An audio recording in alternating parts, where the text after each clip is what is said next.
أعوذ بالله من الشيطان الرجيم بسم الله الرحمن الرحيم وقال نسوة في المدينة امرأة العزيز تراود فتاها عن نفسه قد شغفها حبا إنا لنراها في ضلال مبين صدق الله العظيم رب اشرح لي صدري ويسر لي أمري واحلل عقدة من لساني يفقهوا قولي رب زدني علما سبحانك لا علم لنا إلا ما علمتنا إنك أنت العليم الحكيم سورة یوسف 12 سپارہ آیات نمبر 30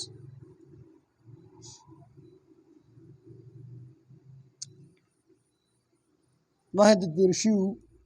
یوسف علیہ السلام گواہی چې کوم دی هغه ماشوم وکړله او گواہی په داسې یو فصیح او بلیغ انداز کې وکړله چې عزیز مصر کم چې د زلیخې ابی خاوندو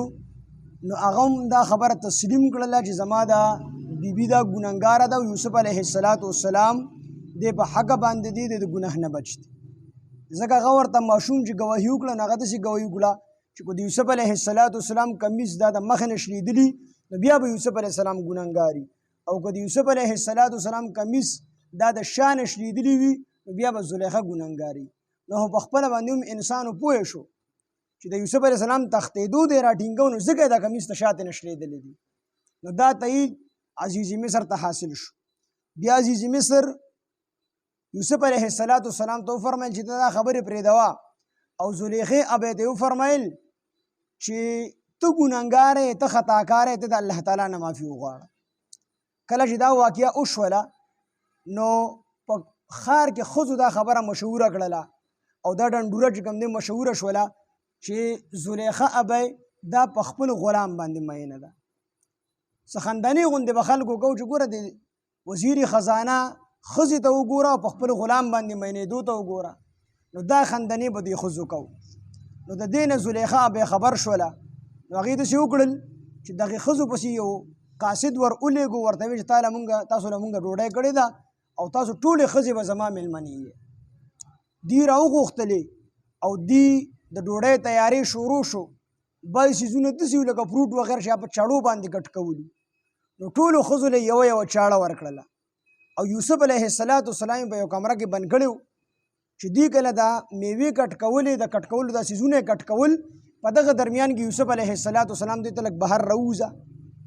خو یوسف علیه السلام ته دا پته نه و چې دوی باندې د ښځو د لیدلو دپاره راوکاږي که نه بیا به نو راوتې او هغه وایي سکار به یي نو او غلام یوسف علیه السلام چې راووتو او د ښځو څنګه ولیدو نو د ښځو د هغه په محبت کې دومره لاړلې چې هغه ته یې کتل نو خپل ګوتې کټ کړلې او په خپل ځان باندې نه پوهېدلې دومره حسن یوسف علیه السلام له الله ورکړی نو د ښځو وی دا خو انسان نه دی دا خو چېرته کې معززه فرشته ده نو حضرت عایشه به فرمایي وی د مصر ښځو چې کله د یوسف علیه السلام حسن ولیدو وی خپلې ګوتې یې کټ کړې په ځان پوهې نه شولې که زما د محبوب حسن یې لیدلی وي نو خپل سرونه به یې کټ کړي په ځان به نه وي پوه شوي او هغه شانتې وشوه نبي علیه السلام په محبت کې صحابو په جنگ بدر کې خپل سرونه کټ نه کړل جنگ احد کې خپل سرونه کټ نه کړل د نبي اسلام په محبت نو عایشه به فرمایي چې د مصر ښځو د یوسف علیه السلام حسن ولیدو نو خپلې ګوتې کټ کړلې خو که د نبي علیه السلام حسن یې لیدلی وي نو خپل سرونه به یې کټ کړي په ځان به نه وي پوه شوي نو دې زنانو خپلې ګوتې کټ کړې خو د یوسف علیه السلام په تماشه وي او د خپلو ګوتو په دړ باندې نه پوهېدلې او دی وویل چې دا خو انسان نه دی دا خو یو معززه فرشته ده چېرته نو زلیخې به یې ورته وویل چې تاسو ما د کوم څیز په باره کې ملامته کوئ د چا په باره کې چې تاسو ما ملامته کوئ چې دا په خپل غلام باندې مینه ده نو هغه دا دي نو بعضې روایتو کې راځي چې دغې زنانو هم یوسف علیه السلام ته وویل چې دا زلیخه ستا ډېره محسنه ده تا سره ډېر احسانات دي لهذا د دې مخالفت مه کوه د دې خبره ومنه یوسف علیه السلام هلته کې وفرمیل چې یا الله تعالی د دې نه زما له جیل خوښ دی جیل مې د دې نه خوښ دی چې دا ښځې ما خپل ځان طرف ته میله کړي مطلب یې دا و چې چې د دې ګناه کولو نه چې زه د دې ګناه نه بچ شم خیر دی زه د جیل ته لاړ شم دا جیل زما دپاره خوښ دی هو د زلیخې به د ښځو ته ووي چې په بله پیره په دې ما خپل ځان طرف ته میله کړی و خو د خپل ځان بچ ساتلی دی زما په چال کې نه دی راغلی خو که دې پیره د زما خبره ونه منله نو دې به زه جیل ته لیږم یوسف علیه السلام وایي چې الله پاکه زما د دې خبرې نه جیل خوښ دی چې زه د ښځو طرف ته میله شم نو بیا دا خبره خو ډنډوره شوله نو عزیز مصر او د دې چې کوم نور مشیرانو هغې ټولو مشوره وکړله چې داسې به وکړو د یوسف علیه السلام د څه وخت لپاره جیل ته ور ولیږو دې ته خو پته وه چې دی په حقه باندې دی دی پاک صاف دی زما ښځه ګنهګاره ده خو د دې خلکو د خلو بندولو دپاره عزیز مصر او د دې چې کوم نور ملګري وو هغوی دا مشوره وکړله چې دی به جیل ته ولیږو نو د دې خلکو خولې به هم بند شي او د زلیخا به هم کلاره شي نو دی به مشورې سره جیل ته بیا ور ولیږو نو هلته چې کله دی جیل ته لاړ نو الله تعالی ورته وفرمیل یوسف علیه السلام ته چې دا جیل ګورې تا خپل ځان دپاره په خپله خوښ کړی دی ته په خپله دې جیل ته راغلی ما نه یې راوست الله تعالی ورته وفرمیل چې د دې په ځای د عافیت دعا کړې وي نو د دغې ګناه نه به هم بچ شوي وي او په عافیت باندې به نو تا د جیل دعا وکړله د دې نه علما فرمایي چې بعضې وخت کې انسان په یو ډېر سخت تکلیف کي نو دی وی خیر دی دې نه کم تکلیف ښه دی خو چې دا غټ تکلیف رانړي شي ښځې وي نیمګړې دعا به نه کوي دا واقعي خبره ده قرآن نه ثابته چې نیمګړې دعا به نه کوي نو سړی په کینسر پروت دی دی وی خیر دی زما د همیشه طبي خو چې د کینسر نه ښه شم دا نیمګړې دعا به نه کوي د عافیت دعا به کوي چې الله پاک ما بالکل روغ موټ مې کړي بعضې وخت کې دې دعا وکړي خدای د دې کینسر نه جوړ شم نو خیر زما د همیشه په سر باندې دړي نو بیا به همیشه په سر باندې دړي او دعا قبول شي نو نیمګړې دعا به نه کوي نبی علیه السلام الله تعالی ته وفرمیل چې دا جیل خانه تا د ځان دپاره خوښه کړه حالانکه یوسف علیه السلام مطلب دا نه و چې زه د جیل ته لاړ شم هغه وی چې زما د زلیخا ابی ما جیل ته لیږل غواړي په څه وجه مې لیږل غواړي په دې وجه چې زه د دې مطلب نه پوره کوم نو خیر دی زه د جیل ته لاړ شم دا جیل زما دپاره خوښ دی د دې خبرې نه چې زه دې طرف ته میله شم نو الله تعالی ورته وفرمیل چې داسې دې ویلې وي چې جیل ته هم نه ځمه الله تعالی د دې ګناه نه بچ کړي په عافیت سره مې بچ کړي نو د دې د ګناه نه به هم بچ شوي وي جیل ته به هم نه وي تللي ښکلې زندګي به ځان نه تېروله د دې وجې نبي علیه السلام یو کس دعا کوله د صبر خدای پاکه ماله صبر راکړي خدای ماله صبر راکړي نبي علیه السلام منع کړو هغه کس ورته وایي د صبر دعا مه کوه ځکه د صبر سره به تکلیف وي د عافیت دعا کوه چې خدای پاکه ماله دنیا او د آخرت عافیت راکړي امن راله راکړي صحت راله راکړي فراخي راله راکړي دا دعا کوه ځکه ته صبر غواړې نو صبر خو په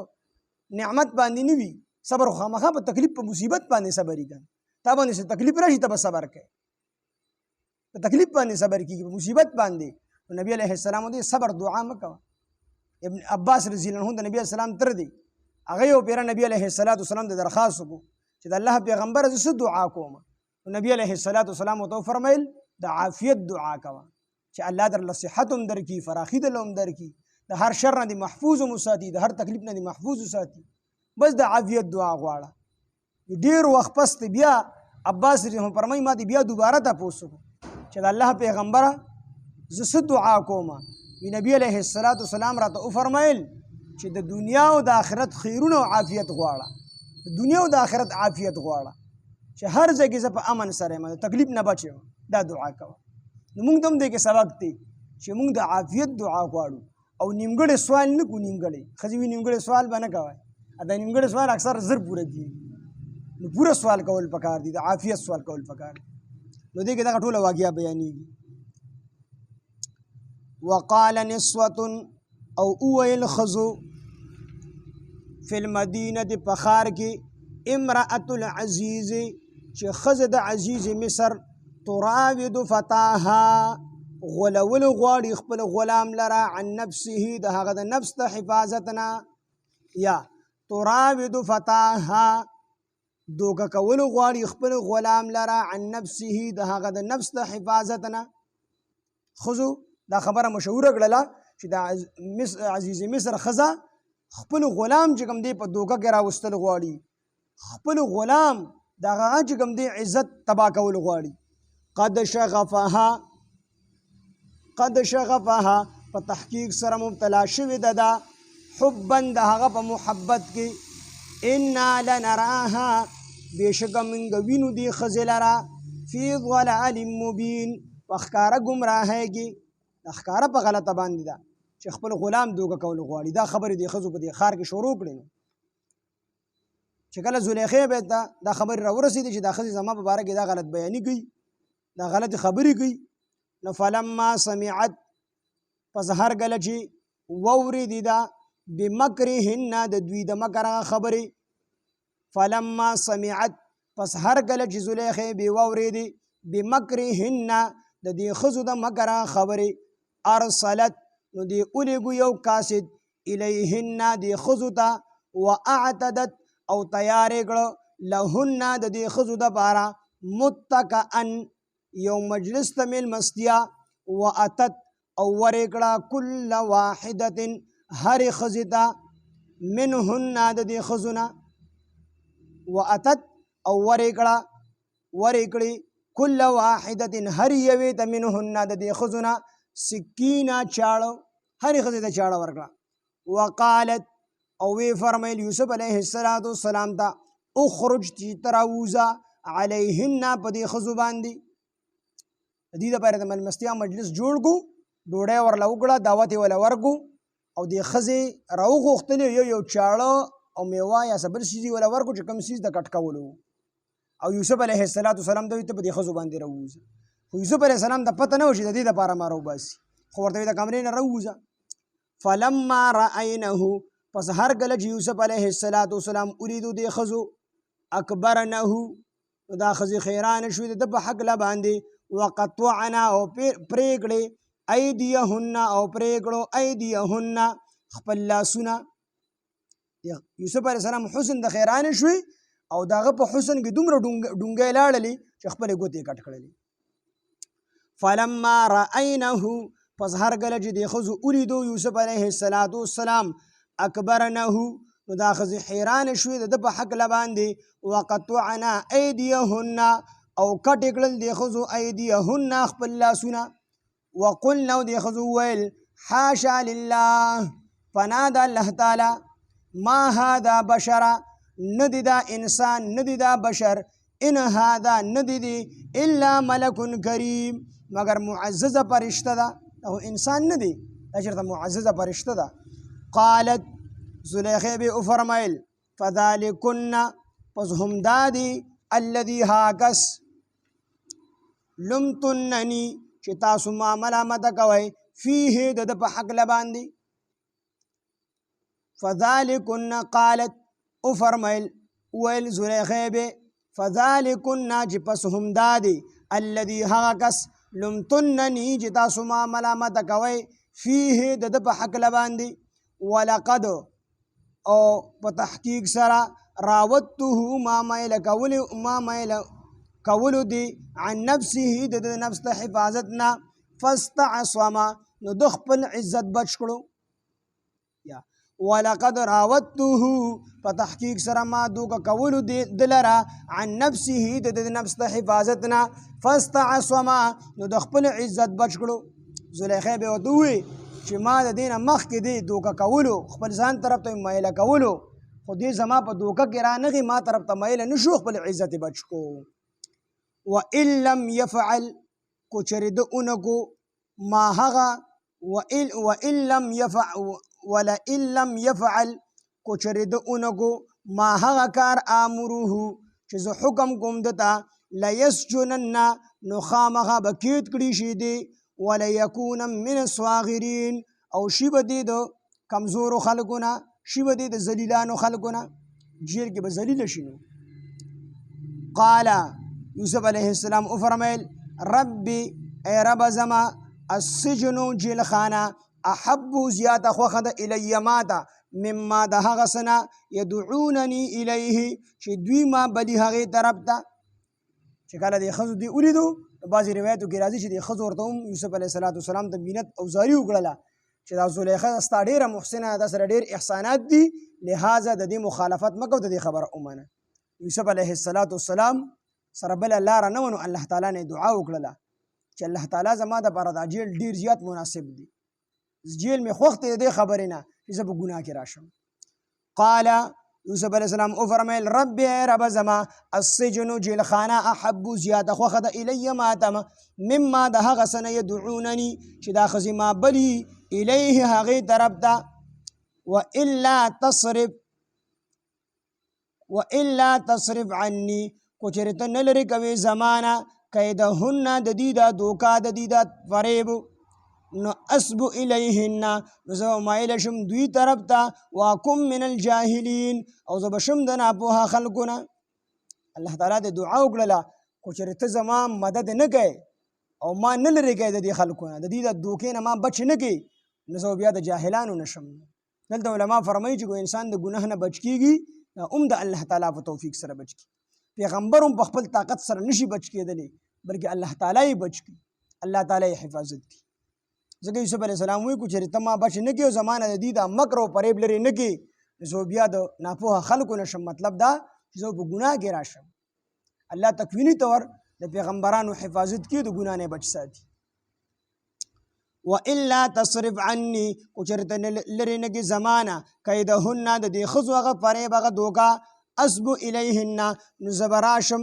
نو زه به مایله شم دوی ته واکم من الجاهلین او زه به د ناپوهه خلکو نه شم فاستجاب له نو بس قبول کړه الله تعالی فاستجاب له بس قبول کړه دعا د ربه رب د فصرف عنه بس لرې کړو د ده نه کیدهن د دې هغه فریب د دې ښځو هغه دوکا انه بېشکه هغه یعنې الله هو السمیع العلیم هغه اورېدونکی دی او پوهه دی ثم بدا لهم بیا ښکاره شوه دته ثم بدا لهم بیا ښکاره شوه دوی ته من بعد وروستو ما د هغه څه نه رأو چې دوی ولیدل الآیات نښې د پاک دامانۍ دې خلکو ته عزیز مصر ته دغه رنګې دې ښځو ته دغه رنګې د عزیز مصر چې څومره ملګري وو مشیران وو دې ټولو ته دا خبره واضحه شوه ښکاره شوه دا نښه چې یوسف علیه السلام په دې کې ګنهګار نه دی یوسف علیه السلام په دې کې ګنهګار نه دی او یوسف علیه السلام خپل عزت بچ ساتلی دی د دې ټولې خبرې نه دا خلک خبر شو ثم بدا لهم بیا ښکاره شو دوی ته من بعد وروستو ما د هغه څه نه رأو چې دوی ولیدل الآیات نښې د پاک دامانۍ د یوسف علیه السلام نښې ولیدلې چې د یوسف علیه السلام کمیس ته شا نښلېدلی دا نښې ولیدله چې ماشوم ګواهي ورکړه چې یوسف علیه السلام په حقه دی دا ټولې نښې ولیدلې لیسجننه نو خامخا به دې قید کې واچو خامخا به دې قید کې واچو حتی حین تر یو مودې پورې دا هر شي ولیدل دا نښې ولیدلې خو بیا هم دي دا فیصله وکړله چې د یوسف علیه السلام به جیل کې واچو نو د خلکو دا خولې به بند شي اگر چې یوسف علیه السلام په دې کې ګنهګار نه و د ګناه د وجې جیل ته نه و تللی خو د دې وجې نه تللی و چې دا خلک چې کومې خبرې کوي چې زلیخا به په خپل دغه باندې غلام باندې عاشقه ده د هغه سره محبت دی او د هغه نه چې کوم دی غلط ډیمانډونه کوي نو دا خبرې به بندې شي د دې د وجې نه یوسف علیه السلام جیل ته ولېږو حالانکه خلک ټولو ته الله تعالی دا خبره واضحه کړه ښکاره یې کړه د یوسف علیه السلام په حق وقال نسوة او وویل ښځو فی المدینه د بخار کې امرات العزیز چې ښځه د عزیز مصر تراود فتاها غولول غواړي خپل غلام لره عن نفسه د هغه د نفس د حفاظت نه قد شغفها په تحقیق سره مبتلا شوې ده دا ښځه حبا د ده په محبت کې انا لنراها فی ضلال مبین بېشکه مونږ وینو دې لره فی ضلال مبین په ښکاره ګمراهۍ کې فلما سمعت بمکرهن پس هر کله چې واورېدل زلیخا به بمکرهن د دې ښځو د مکر خبرې ارسلت نو قاصدې ولېږو الیهن دې ښځو طرف ته واعددت او تیار یې کړه لهن دې ښځو له متکئا یو مجلس ته مېلمستیا واتت او ورې کړه کل واحدة هر یوې ته منهن د دې ښځو نه سکینا چاړه وقالت اخرج او فرمایل زلیخا به اخرج یوسف علیه السلام ته اخرج چې راوځه علیهن په دې ښځو باندې فلما رأینه پس هر کله چې دې ښځو ولیدو یوسف علیه السلام لره اکبرنه نو دوی ووی اکبرنه نو دی خیران شو د یوسف علیه السلام په حق لا وقطعنا ایدیهن او کټ کړه لاسونه خپل وقلنا وی فرمایل حاش لله پنا په الله تعالی سره ما هذا بشرا نددا ما هذا نددا بشرا انسان ان هذا نددی الا ملک کریم مگر معزز فرشتہ دا قالت نو زلیخا به فرمایل فذلكن پس هم دادی الذي هاکس لمتننی چې تاسو ما ملامت کوي فيه د په حق لا ولقد راودته دی ما میل کړو ولقد راودته او ما میل کول اوغتل دلرا عن نفسه د نفس د حفاظتنا فاستعصم نو د خپل عزت بچ کړو وان لم يفعل کچر دونکو ما هغه کار امروه چې حکم کوم دتا ليسجنن نو خامخه بکیت کړي شه دي وليكون من الصاغرين او شی بدی د ذلیلانو نه قال یوسف علیہ السلام او فرمایل رب ای رب زما السجن جلخانه حب زیاده خو هذا الی ماتا مما ده هغه سنه يدعونني چې دا خزي ما بلی الیه هغه طرف دا والا تصرف عني کچرتن لری کوي زمانہ کیدهن د دیغه پریب د دیغه دوکا اسب الیهن زب مایل شم دوی طرف دا واکم من الجاهلین او زبدنا په نشم فاستجاب له نو بس قبول کړه دعا د ربه رب د فصرف عنه پس لری کړه د نه کیدهن د دیغه دوکا د دیغه پریب انه بشک هغه نه الله هو السميع العليم او ریدون کې دی په هدي ثم بدا لهم بیا ښکاره شو دوی ته من بعد وروسته ما د هغه سنه رأول آیات چې ولیدل دوی نښې د پاک دامانې د یوسف علیه السلام لیسجننه چې خامخا کیت شي دلره حتی حین تر یوې مودې پورې سره د دې چې نښې ولیدې خو د هغې باوجود یې فیصله وکړه چې یوسف علیه السلام د کیت کړي شي سبحان الله بحمده سبحانك اللهم بحمدك أشهد أن لا إله إلا أنت نستغفرك ونتوب إليك سبحان ربك رب العزة عما يصفون سلام على المرسلين والحمد لله رب العالمين